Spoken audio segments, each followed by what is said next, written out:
ओम शांति। आज प्यारे मीठे भगवान की मीठी मुरली मंथन की डेट है 16 सितंबर 2020। तो मीठे मीठे बाबा की आज की वाणी सुनने से पहले कल की वाणी की हम थोड़ी सी प्रैक्टिस करते हैं। बाबा ने हमें क्या बताया था? बाबा ने बोला था कि ज्ञान का तीसरा नेत्र देने में आया हूँ।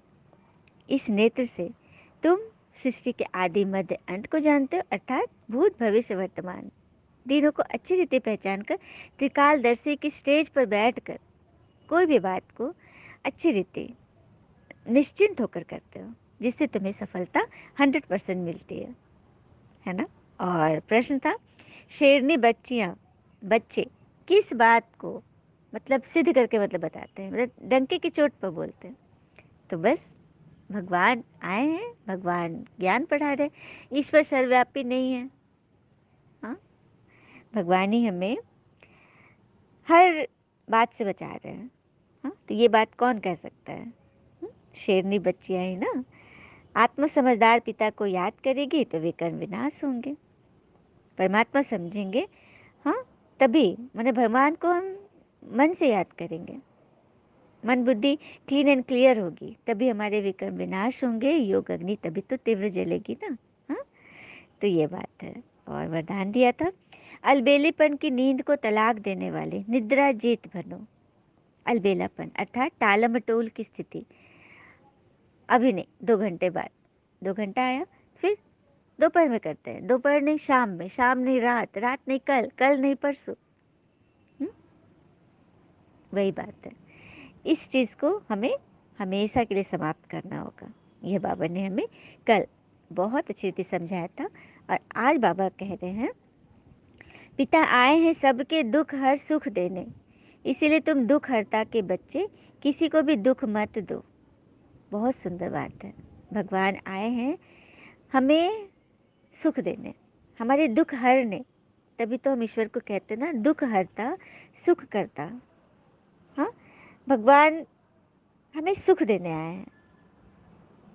और हम बच्चे ही जानते हैं कि बाबा हमें दुख हरने की कितनी युक्ति बताते हैं, क्योंकि आत्मा शरीर के साथ ही है। हाँ, तभी तो एवर हेल्दी वेल्दी बनती है। मूल वतन में तो नहीं रहेगी वैसे। पापा कह रहे मूल वतन में तो कोई हेल्दी वेल्दी चीज़ चाहिए ही नहीं, क्योंकि वहाँ तो है ही शांति। वहाँ कोई सृष्टि थोड़ी ना है, वहाँ कोई दुनिया थोड़ी ना है, वहाँ तो है ही शांति। बाबा सबके दुख हरते हैं और कहते हैं, तुम मेरे बने हो तो किसको भी दुख नहीं देना। यह लड़ाई का मैदान है, परंतु गुप्त। दुनिया में तो प्रत्यक्ष है, अब कोई लड़ रहे हैं, युद्ध कर रहे हैं तो वो दिखाई दे रहा है, लेकिन हम भी तो लड़ रहे हैं अपने विकारों से। तो ये गुप्त लड़ाई चल रही है। बाकी उस युद्ध के लिए तो गायन है, लिखा हुआ है कि युद्ध के मैदान में जो मरेंगे वह स्वर्ग में जाएंगे। तो इसका अर्थ भी तुम समझाते हो कि भगवान ने किसके लिए कहा। गीता में लिखा है कि युद्ध में लड़ोगे तो स्वर्ग जाओगे। तो कोई युद्ध ये लौकिक लड़ाई की बात नहीं है। भगवान ने किसे कहा? तुम अर्जुन को कहा। किस लड़ाई का महत्व है? उस लड़ाई में तो कोई स्वर्ग जा ना सके। स्वर्ग में तो तब जाए जब तुम ब्राह्मणों से आकर ज्ञान ले, फिर पुरुषार्थ करे। आई बात समझ में?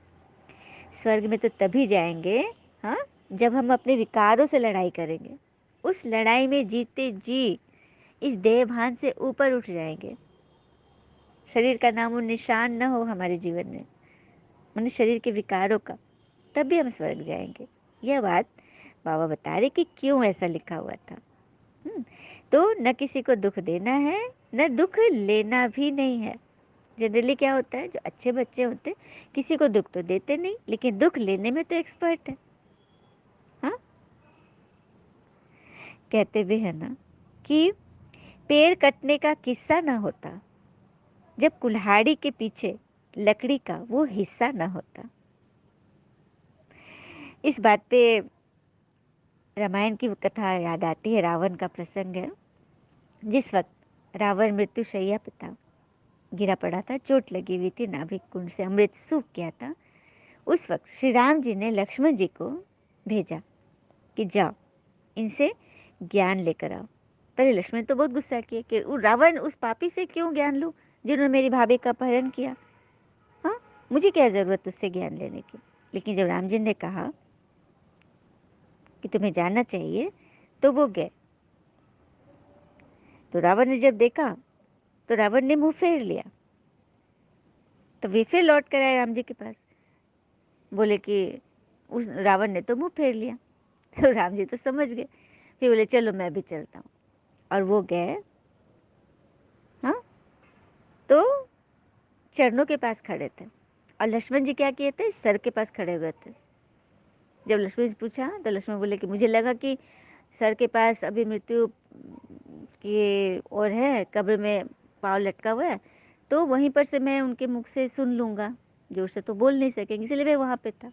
लेकिन राम जी चरणों के पास थे, उन्होंने सबसे पहले महाज्ञानी कहकर उनको नमन किया, हाँ, और बोला कि मेरे भाई से गलती हो गई, जो आपके सिरहाने खड़े हो गए। तो रावण ने जब ये सुना तो उनको बहुत अच्छा लगा और कहा कि तुमने संस्कार सिखाया अपने भाई को कि किस तरह से, मतलब सामने किसी से कुछ सीखना है तो किस रूप में जाना चाहिए, हाँ। और एक बात मैं कहता हूँ कि हे राम, तुम बुद्धि बल सब में मैं तुमसे श्रेष्ठ था, हाँ। तुम्हारे पास सोने के महल होंगे, लेकिन मेरे पास सोने की नगरी। लेकिन तुम्हारा भाई तुम्हारे साथ खड़ा था और मेरा भाई मेरे खिलाफ खड़ा था, तो यहीं पर मेरी हार हो गई। तो ये रावण ने बोला, कितनी बड़ी बात थी ना। तो बस वही बात है, किसी को दुख देंगे तो दुख लेना भी पड़ेगा, है ना। क्योंकि उधर से जो आएगा, जैसे उसने अपने भाई को नहीं मान दिया, उसकी बात नहीं सुनी, उसे धक्के देकर निकाला, तो क्या हुआ? हुँ?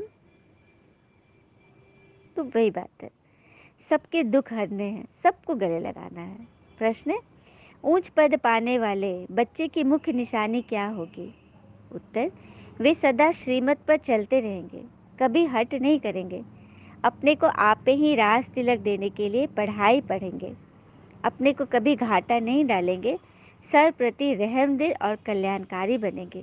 उन्हें सर्विस का बहुत शौक होगा, कोई भी तुच्छ काम नहीं करेंगे, लड़ेंगे झगड़ेंगे नहीं। बाबा ये पढ़ाई हमें उच्च पद पाने की दिला रहे हैं ना, हाँ। मुख्य निशानी भी सिखा रहे हैं कि श्रीमत पर चलना है, कभी हट नहीं करना है, अपने को राज तिलक खुद ही देना है पढ़ाई पढ़ के, कभी घाटा नहीं डालना है, सर के प्रति रहम दिल बनना है, कल्याणकारी, आपस में लड़ना झगड़ना नहीं, और महान बनना है। महानता की निशानी है निर्माणता, जितना निर्माण उतना सबके दिल में महान स्वतः ही बन जाएंगे। तो वृत्ति में भी निर्माणता, दृष्टि में भी निर्माणता, वाणी में भी निर्माणता, संबंध संपर्क में भी निर्माणता। आई बात। वृत्ति मतलब आपके अंदर आपकी सोच क्या चल रही है, जो सोच चलेगी वो दृष्टि से परिलक्षित होगी, और दृष्टि से फिर वाणी में आएगी, वाणी से फिर संबंध संपर्क में, हर एक चीज़ में हमारे जो विचार होंगे ना वो प्रकट होते हैं। ऐसे नहीं कि मेरी वृत्ति में नहीं था लेकिन बोल निकल गया, नहीं, जो वृत्ति में होगी वो दृष्टि में होगी, दृष्टि से फिर वाणी में आएगी, और वाणी से फिर संबंध संपर्क में आएगा। तो चारों ही चीज़ में वो आ गया। आई बात समझ में? तो सबसे पहले नींव है, बीज है हमारी वृत्ति, अंदर की सोच। सोच सही होनी चाहिए, हाँ। जैसे कि जो पुरानी बातें हैं उसको भुला दो, पास्ट इज पास्ट करो। पुरानी बातें सामने आती है तो बाबा याद नहीं रहता, सच बात है। पुराने संस्कार जब हावी हो जाते हैं तो भगवान तो की श्रीमत तो पहले ही उड़ जाती है। तो अभी बहुत पावरफुल योग करने की ज़रूरत है, हाँ। सारी पुरानी बातें मिटा दो, क्योंकि ये फिलोसफर तो हो गए हो लेकिन स्पिरिचुअल नहीं बने हो। बहुत सुंदर बात बाबा बोल रहे हैं कि आप सभी फिलोसफर हो गए हो, स्पिरिचुअल नहीं हो। अर्थात ये स्पिरिट नहीं आई है, तो जो आत्मिक स्थिति में, आत्मिक खुमारी में रहते हैं, इसको कहा जाता है स्पिरिचुअल। स्पिरिचुअल आत्मिक भान में रहना, खुद को भी आत्मा समझना, सामने वाले को भी आत्मा समझना, ये है स्पिरिचुअलिटी। आजकल फिलोसफर ज़्यादा दिखाई देते हैं, स्पिरिचुअल पावर कम है। स्पिरिट एक सेकंड में क्या से क्या कर दिखाती है, मतलब आत्मा एक सेकंड में क्या से क्या कर सकती है।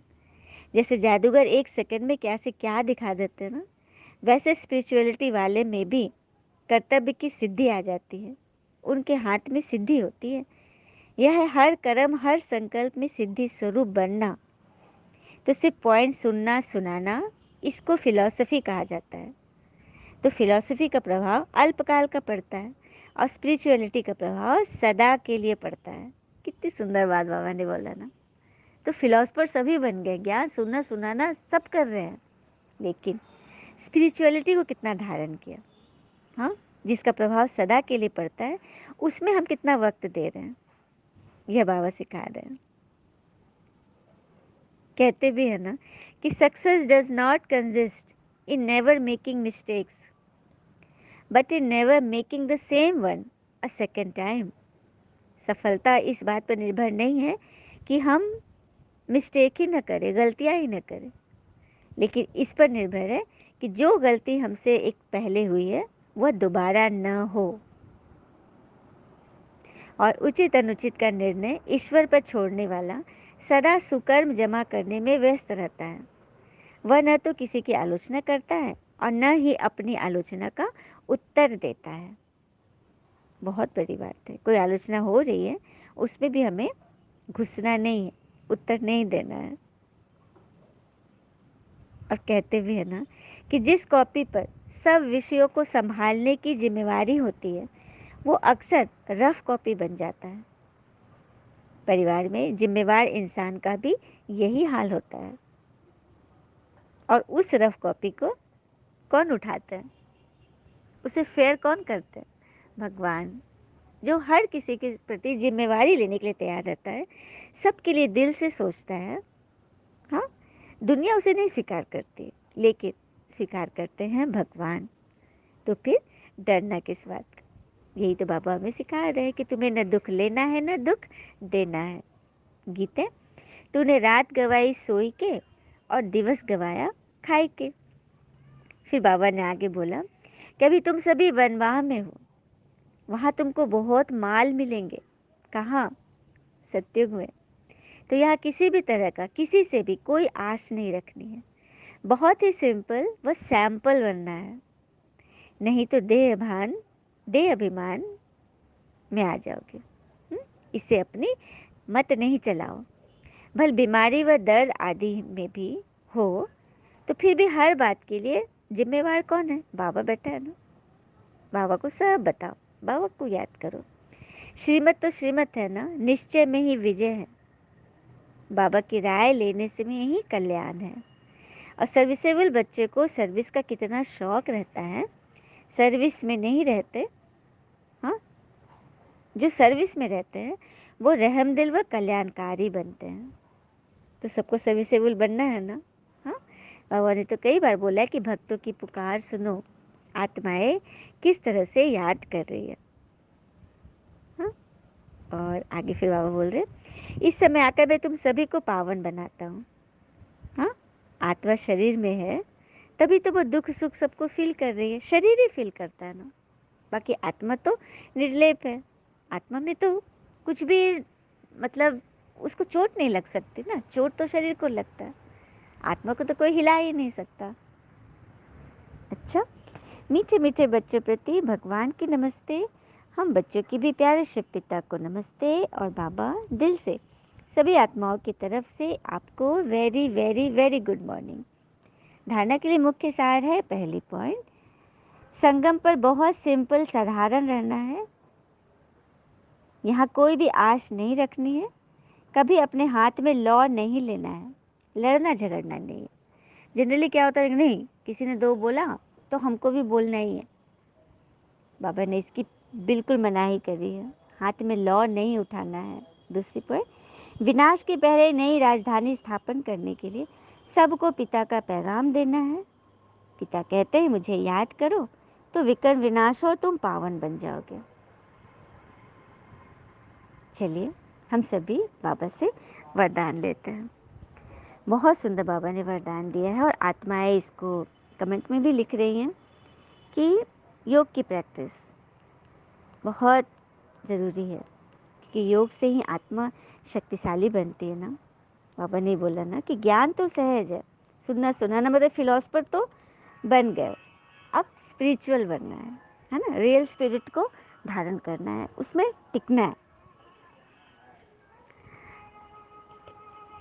बाबा ने वरदान दिया, पिता द्वारा सफलता का तिलक प्राप्त करने वाले सदा आज्ञाकारी दिल तख्त नशीन भव। पिता द्वारा सफलता का तिलक प्राप्त करने वाले सदा आज्ञाकारी दिल तख्त नशीन भव। चलिए आराम से बैठिए।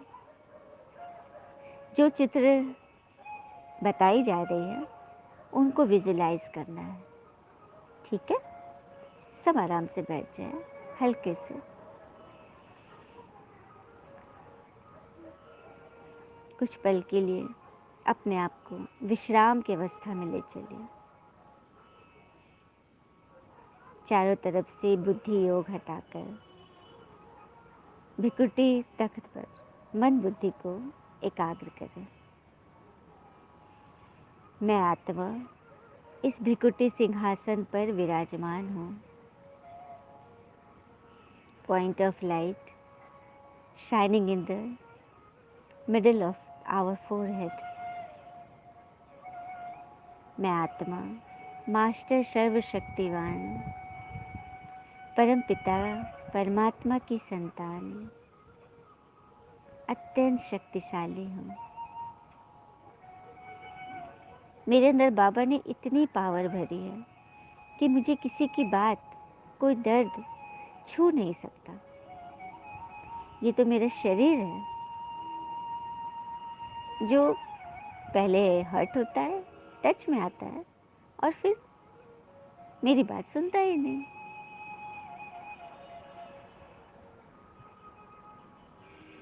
मैं आत्मा एकदम लाइट के रूप में चमक रही हूँ। अब मैं आत्मा इस शरीर से निकल सूक्ष्म रूप में अपने को देखे, लाइट के शरीर में देखे, एक छाया रूप में अपने को देखे। अब मैं सूक्ष्म रूप से इस कमरे से ऊपर उठ रही हूँ। फरिश्ता के शरीर में चमकीले ड्रेस पहने मैं आत्मा ऊपर उठ रही हूँ। इस विश्व से ऊपर, सूर्य, चांद, तारागणों से ऊपर मैं सूक्ष्म वतन में पहुँच गई।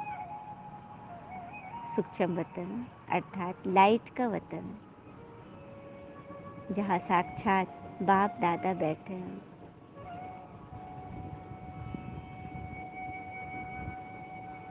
सामने बाबा को देखें।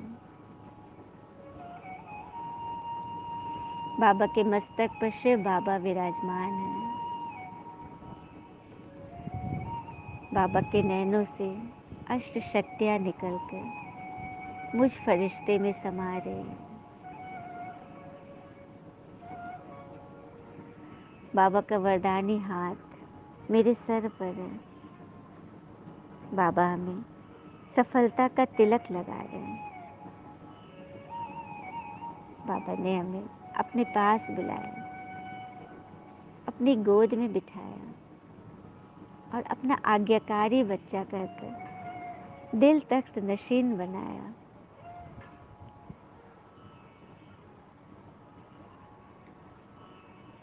भाग्य विधाता बाबा रोज अमृत वेले अपने आज्ञाकारी बच्चों को सफलता का तिलक लगाते हैं। हम बच्चे रोज योग के समय बाबा के पास जाकर तिलक लगवाते हैं, विजय का तिलक। आज्ञाकारी ब्राह्मण बच्चे कभी मेहनत व मुश्किल शब्द मुख से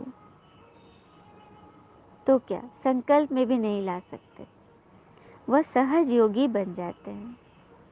इसीलिए कभी भी दिल से कष्ट नहीं बनो, लेकिन सदा दिल तक नशीन बनो, रहम दिल बनो। बाबा हम बच्चों को गोद में बिठाए यह वरदान दे रहे हैं, कभी दिल शिकस्त मत होना, चाहे कितने भी विघ्न पड़े। हमेशा यह सोचना कि यह विघ्न हमें बहुत कुछ सिखाने आया है, गिराने नहीं।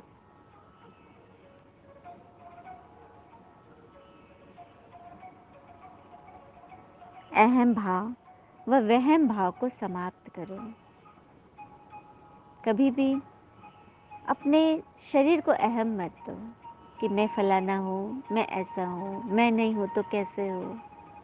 और वहम तो पालना ही नहीं, फलाना ने ऐसा बोला, वैसा बोला, ये अनुमान लगा लिए। ऐसा सोच सकता है, कर सकता है वो। इन सब से ऊपर कोई भ्रम नहीं पालना है। तो रोज हमें बाप दादा विजय का तिलक लगाएंगे और हम डे टू डे आगे ही आगे बढ़ते जाएंगे। सिर्फ बढ़ना ही नहीं, बढ़ाना भी है। स्लोगन दिया बाबा ने, विश्व परिवर्तन की डेट नहीं सोचो, स्वयं के परिवर्तन की घड़ी निश्चित करो। बाप दादा कह रहे हैं बच्चे, विश्व परिवर्तन की डेट नहीं सोचो। कई आत्माएं पूछती हैं कि कब परिवर्तन होगा, कब दुनिया बदलेगी। तो बाबा कह रहे पहले अपनी घड़ी तो निश्चित करो कि हम कब बदलेंगे। बाबा जो हमें श्रीमत दे रहे हैं उस पर कब अच्छी रीति चलना शुरू करेंगे। इस तरह से बाबा से ढेर सारी मन की बातें करके, कुछ भी बातें हो बाबा को शेयर कर दें। भरपूर दृष्टि ले, आत्मा शक्तिशाली बन रही है। बाबा का शुक्रिया करते हुए मैं आत्मा धीरे धीरे नीचे धरा पर उतरकर अपने इस शरीर में भिकुटे सिंहासन पर विराजमान हो जाती हूँ। ओम शांति। शुक्रिया बाबा, वो बाबा के प्यारे प्यारे बच्चे। All is well always. ओम शांति।